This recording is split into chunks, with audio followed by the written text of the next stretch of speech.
আজ আমরা যাকে নিয়ে আলাপ করব তার নাম ওমর মুখতার, একজন মুসলিম বীর।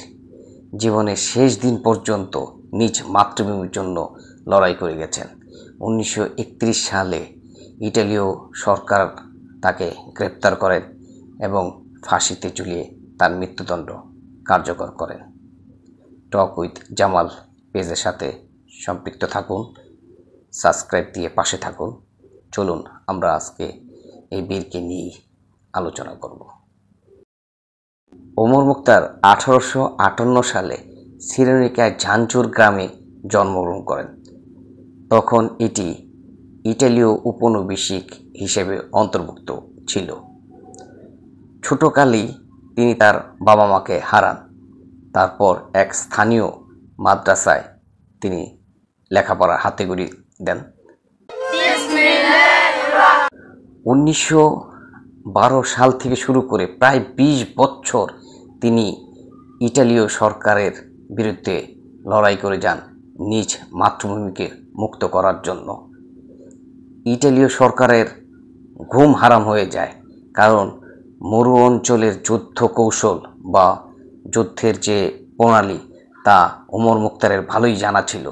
তারা বিভিন্ন সময় চোরাগুপ্তা হামলায় ইটালীয় সরকারকে নাজেহাল করে ওঠে। কিন্তু দুর্ভাগ্যবশত 1931 সালের 11 সেপ্টেম্বর স্লোন্টার নামক এলাকায় তিনি গ্রেপ্তার হন। অনেকটা আহত অবস্থায় তিনি গ্রেপ্তার হন। তখন তার বয়স 73 বছর।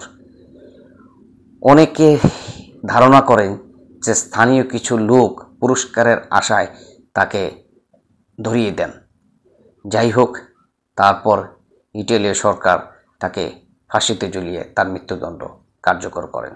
ওমর মুখতার is dead. সময় ইটালির শাসনভারের দায়িত্ব ছিল বেনিতো মুসোলি। বেনিতো মুসোলিকে আমরা সবাই স্বৈরাচার হিসেবেই জানি। হিটলারের সাথে বেনিতো মুসোলি মিলে দ্বিতীয় বিশ্বযুদ্ধ শুরু করেছিলেন। এখানে যে জিনিসটি বলা বাহুল্য যে কোনো স্বৈর শাসকই কোনো দেশের জন্য মঙ্গলকর বয়ে আনে না।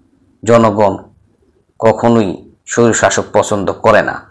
তার প্রমাণ 1945 সালে জনতার রোষানলে তিনি যখন সুইজারল্যান্ডে পালিয়ে যেতে চান, তখন জনতার হাতে ধরা পড়েন এবং সেখানে তিনি মৃত্যুবরণ করেন। আজ এ পর্যন্তই। সবাই ভালো থাকুন, সুস্থ থাকুন। আল্লাহ হাফেজ।